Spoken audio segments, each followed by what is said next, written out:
Voice test. 1, 2, 3, 3, 2, 1.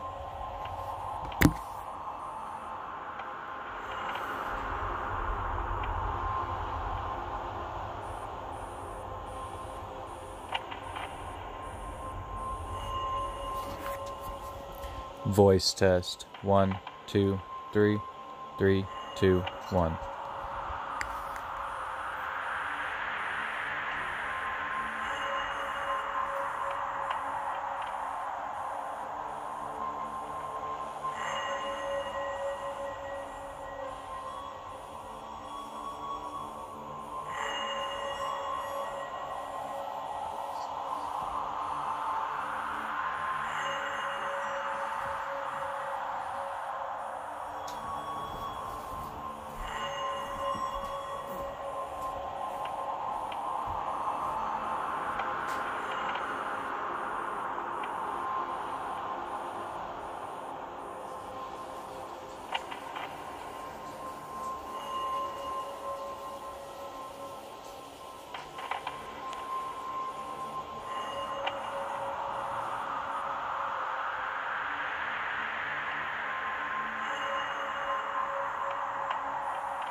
Alright, good evening, YouTube. Tonight, we are reading Chapter 3, Dead Border. Previously, on Cthulhu Chronicles, we did Edge of Darkness, which it took us 2 times to read through it and survive. Now we are on Dead Border. Additionally, with the beginning, we are doing H.P. Lovecraftian history. So, as a child, Lovecraft spent many of his school years at home, where he became an avid reader, devouring works on a variety of texts.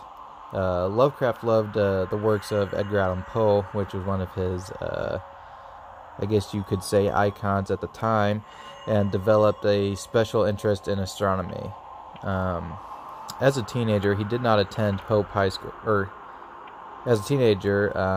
he did attend Hope High School, but he suffered a nervous breakdown before he could earn his diploma. At this point, Lovecraft became a recluse of sorts for several years, choosing to stay up late studying and reading and writing, and then sleeping late in the day. During this time, he managed to publish some articles on astronomy in several newspapers.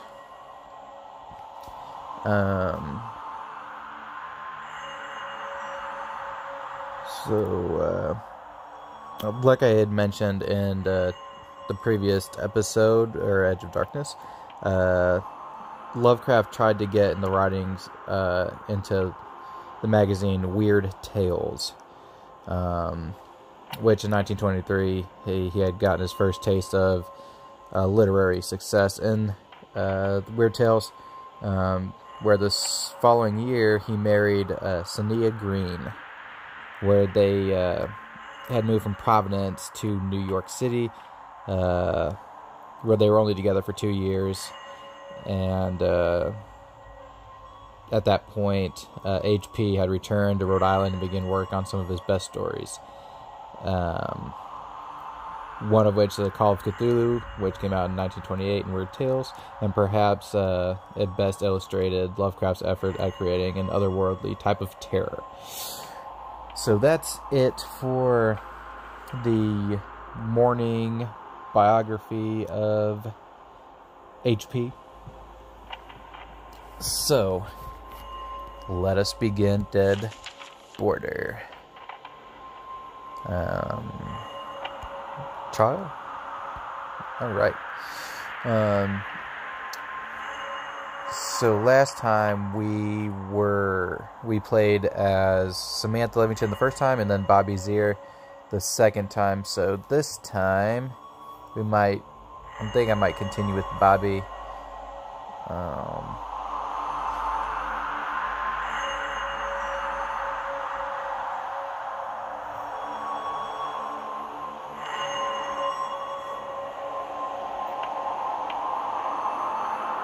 This one's Dead Border, so someone with strength.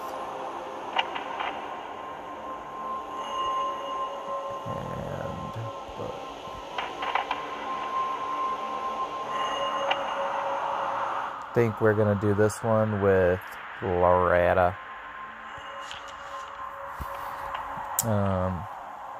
So Loretta is notorious among the academic community for a sardonic sense of humor. She's a renowned expert in artifacts in pre-Ptolemaic Egypt.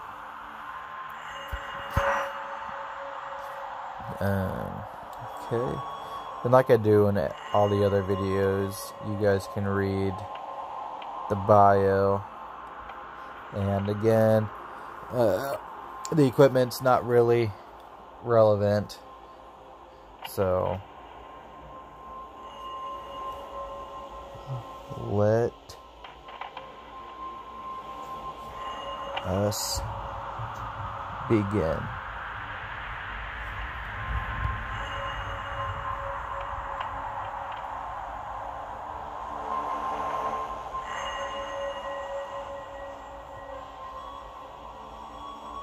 for the load.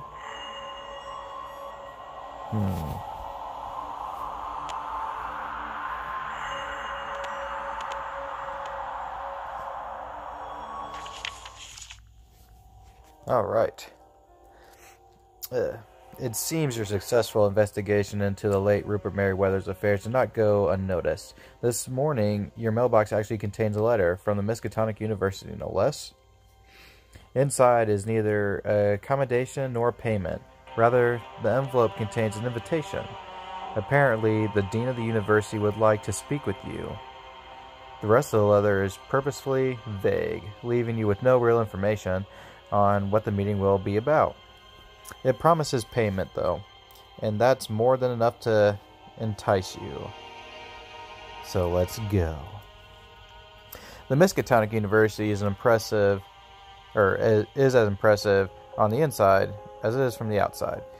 The stately building houses so many twisting corridors and gold-lettered doors that you get a bit lost. Eventually, though, you find the right room and step into the dean's office. Dean Fallon is a short, trim man to whom middle age has clearly been kind. He looks up and smiles as you enter, and gestures for you to take a seat on the other side of his desk. I apologize for the vagueness of my letter, the dean says.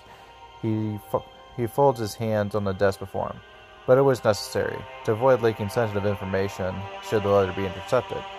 He pauses for a moment, then continues slowly and deliberate. Recently, the university's private collection has suffered loss of inventory. I was hoping you might help us track down the culprit and reclaim the lost item.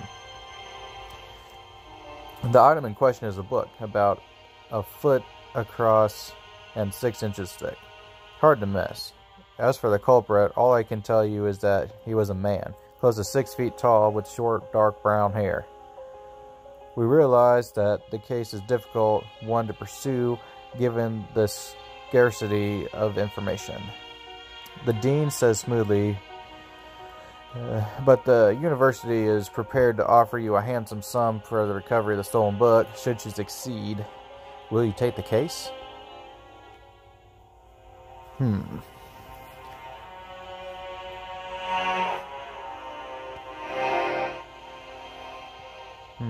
Alright. Take the case. Has the police been involved? You politely ask why the dean hasn't just gone to the police for help. The dean gives you a flat look. The police are public task force. We can't afford this to become public be a public matter. Now, do you want the job or not?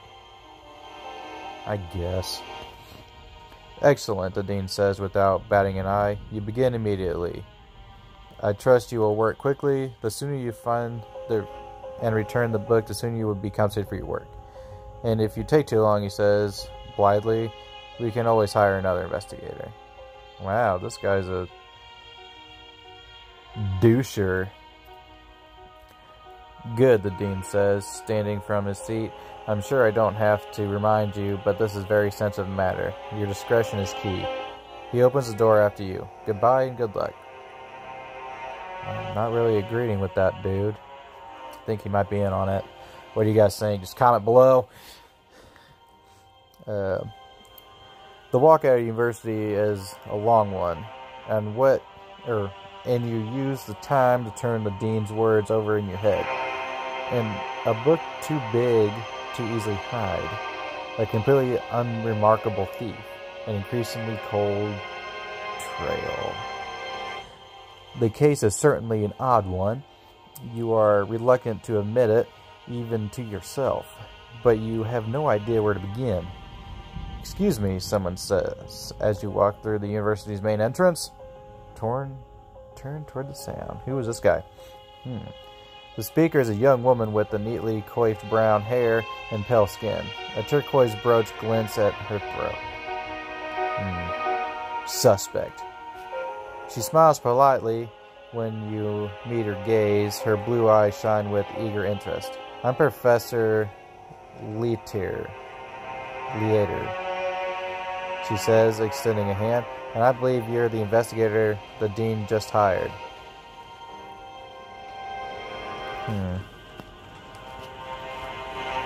The professor's smile widens. Her hand's grip on yours tightens for a quick moment, then releases just as quickly.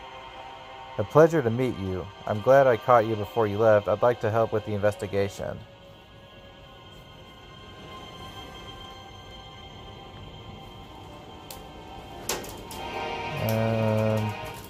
So, the dean said it was a man, so I don't believe she could be the culprit. However, this is Lovecraft, so she's still suspect. Accept offer. The professor beams at you. Thank you. The dean doesn't think you should be getting help, but luckily for you, I think getting to the bottom of this as quickly as possible is more important than making you earn the reward money. She starts walking off toward the street corner, and you hurry to keep up. I know who done it.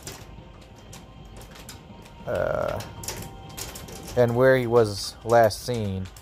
It's halfway across town. We should go get there just after noon if we hurry. Alright. Sorry guys for the loud noise. It is raining pretty hard outside the house. So I don't know how long it's going to last. So just wait a moment.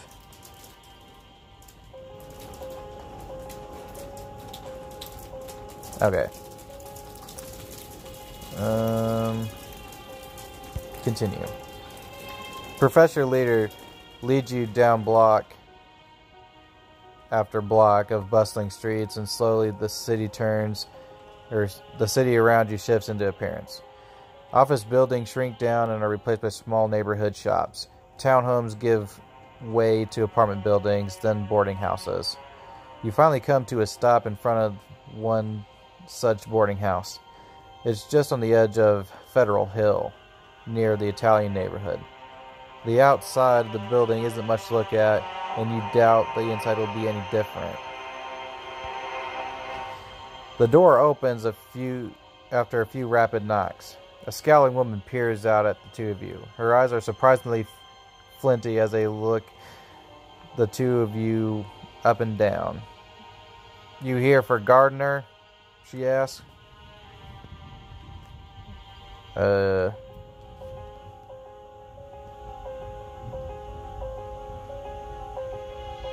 Sure. The woman nods decisively. Knew it. No one wearing clothes like yours comes to Ma Shanks unless there's trouble. And that's all that man ever was. Ma Shanks shuffles back into her boarding house, leaving the door open behind her. It takes you a moment to realize she means for you to follow her inside. Ma Shanks leads you past the small living room up to the second floor, and then past that up to the third. The wood floors are creaky, and the sparse throw rugs are so worn their patterns are completely gone.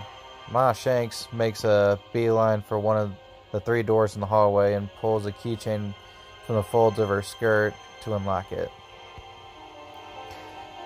The room beyond is a wreck.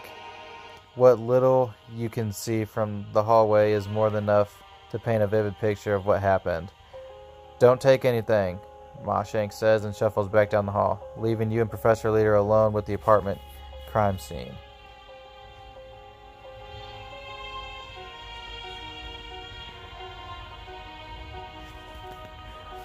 Enter. You step lightly over the threshold, avoiding bits of broken glass and splintered wood.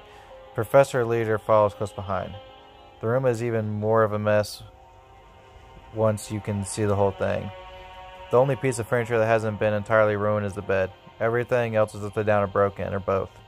The far wall is a mess of long gashes and the window is shattered.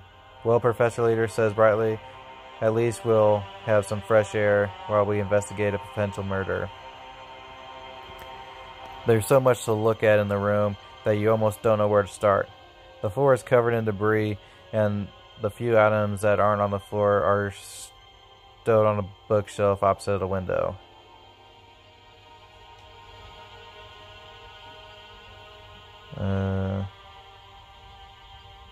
Look at the shelf. The small bookcase has clearly been in use as a general storage device rather than for a specific job it was crafted for. And what a strange collection its shelves hold. Dozens of little knickknacks, business cards for people you've never heard of, various other things that utterly fail to speak your interest. In short, a mess though not as catastrophic in appearance as the rest of the room. Look closely.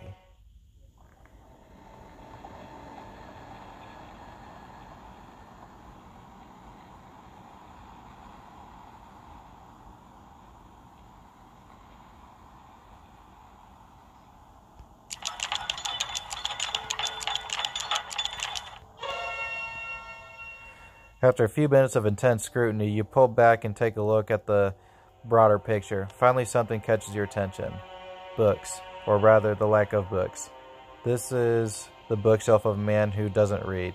A man who has probably never owned a book in his life. Why would a man with no interest in books go out of his way to steal one? Investigate the window. The window pane is almost completely gone. Only a few fragments of glass still cling to the wood frame. Those long cuts into the wall overlap the window, adding to the destruction. Professor Leader is already examining them with particular interest. The view from the window is nothing spectacular, unless you're a big fan of corner groceries and flower vendors.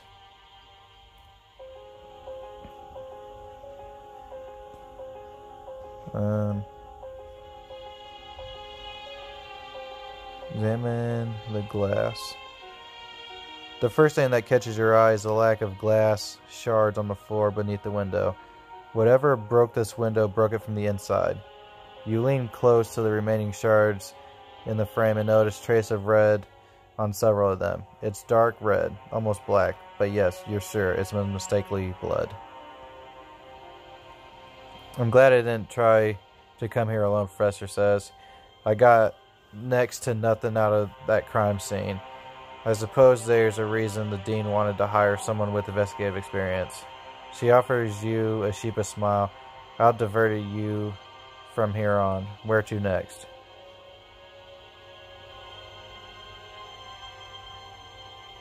I'd say talk to the others. You try the room directly across the hall first. No one answers, even though your knocks grow progressively louder, until you're all out pounding on the door. I don't think anyone's home, Leader says. You ignore the snark in her tone. The only other door is on the floor is a bust, as all the other doors on the second floor when you finally give up trying on the third floor. Talk to Ma Shank. Ma Shanks is waiting for you when you finally descend to the living room. I don't know what happened or why, Ma Shank says sternly, but if you're trying to fix it, do it quick. All my tenants got scared and packed up. Can't go on much longer like this. And if you're here to make it worse, she continues and opens her eyes shockingly wide. In that moment, she looks like every stern school teacher you've ever had. Feared as a child. You'll regret it. Now get. She points to the front door. It's not a suggestion. Sorry, Leader says once you're outside. I really thought that would be more fruitful. She turns her gaze to the surrounding shops. Well, at least there's still some light left. What now? She doesn't say it outright, but you can take a hint. She's right. The shopkeepers would be a good place to start. It's early afternoon now, and the time of day between lunch and rush. Or lunch rush and dinner rush. The shops are busy, but not so busy that you couldn't chat with the proprietors about anything suspicious they may have seen over the past few nights. The closest shops are the grocery store at the street corner, a small bakery a few doors down, and the flower cart on your side. Say the flower vendor because that's where it oversaw. The forward vendor sees you come in from a mile away. He pushes himself out a casual lounging position against his cart and strides forward to meet you. You do not like the glint in his eye. What could two beautiful ladies be wandering about for all on their own on such a beautiful day? The vendor asked suddenly, and rather theoretically. There can only be one reason: love. Out of nowhere, a flower appears in his hand, a single perfect rose. He holds it up like a holy offering. A flower only enhances the woman's natural beauty. He appends dramatically. A pretty lady with a pretty flower is sure to catch a gentleman's eye.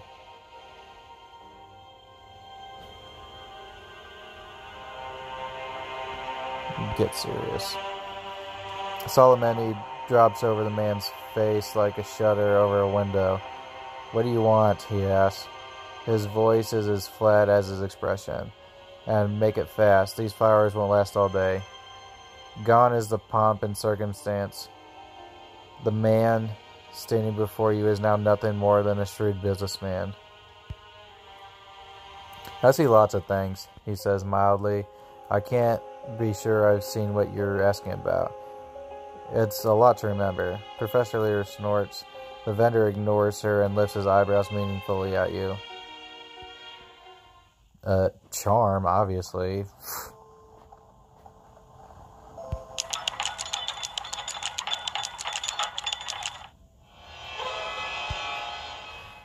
You woefully explain your predicament, that the two upstating citizens just trying to find a missing man, and the vendor sighs, caving. All right, he says. I'll tell you what I know, but it isn't much. I wasn't even out here that night. From what I heard, though, a big ruckus went down. Sounds like maybe the guys who bumped off What's-His-Face came back last night, too. Roughed up a couple stores on the block. He turns and picks up a small handless of his cart. He pays the handle of his cart. Now, if you excuse me, I've got better things to do than get mixed up in whatever's going on here, he says, and he starts to wheel his cart away. It's early afternoon, the time of day between lunch rush and dinner rush, and shops are busy, not so busy. Let's see.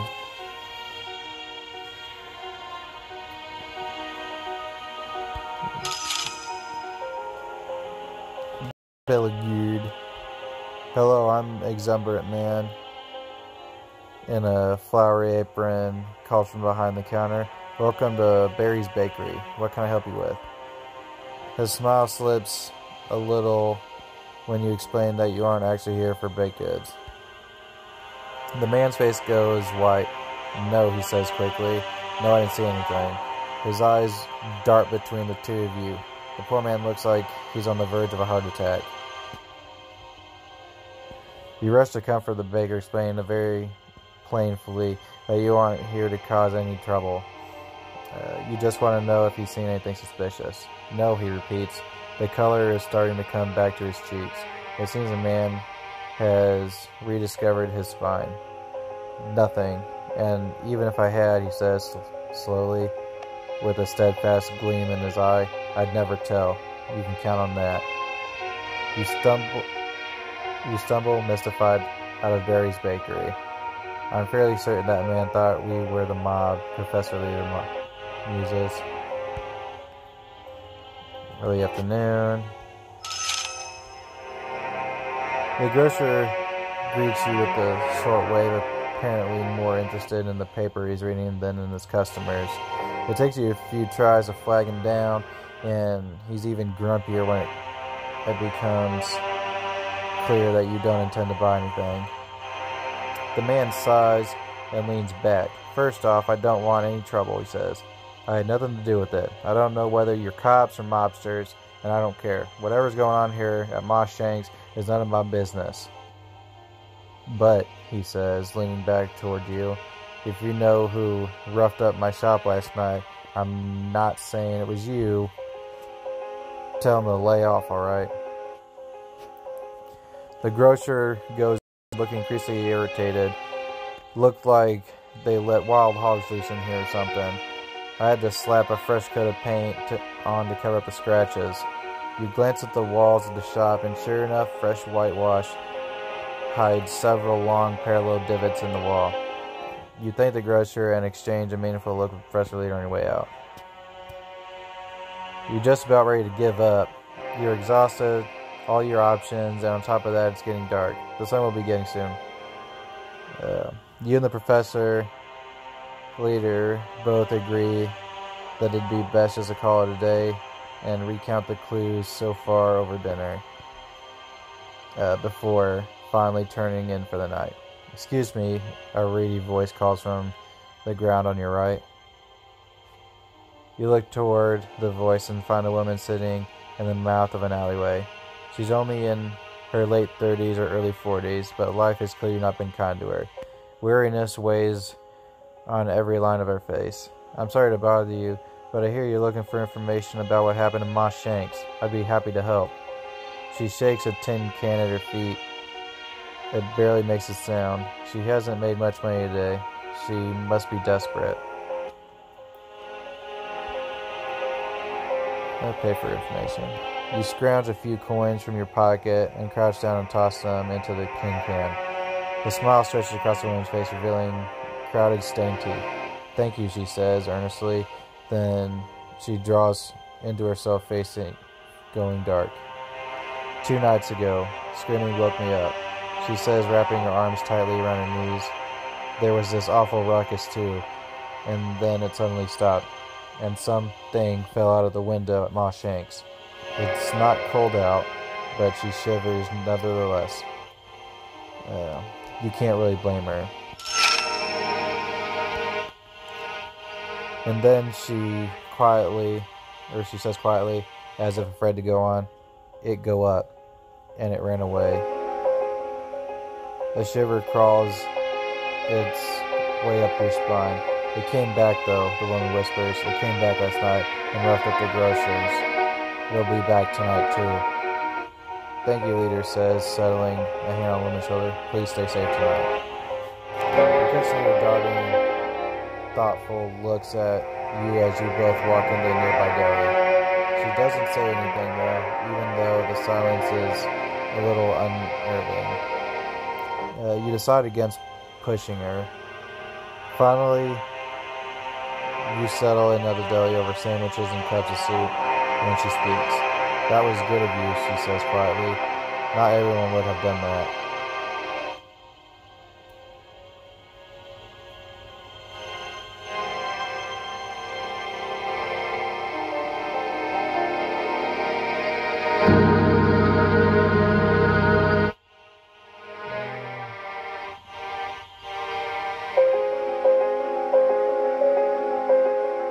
Professor Lear tilts her head and narrows her eyes thoughtfully.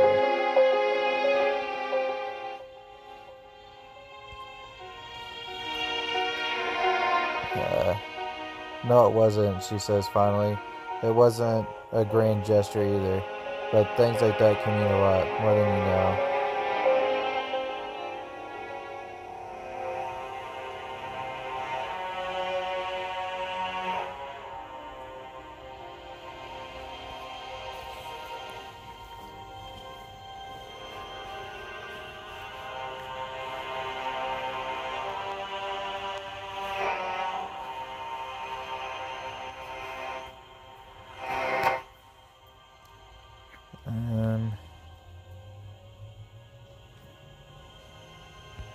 How do you know that? Leader freezes and she looks down at the table for a long moment. "Because I've been where she is," she says carefully, slowly. It's the voice of someone opening a door without knowing what they'll find on the other side. Her eyes flick back to yours. There's a cold fire there, daring you to say something. She looks for a moment like a complete stranger.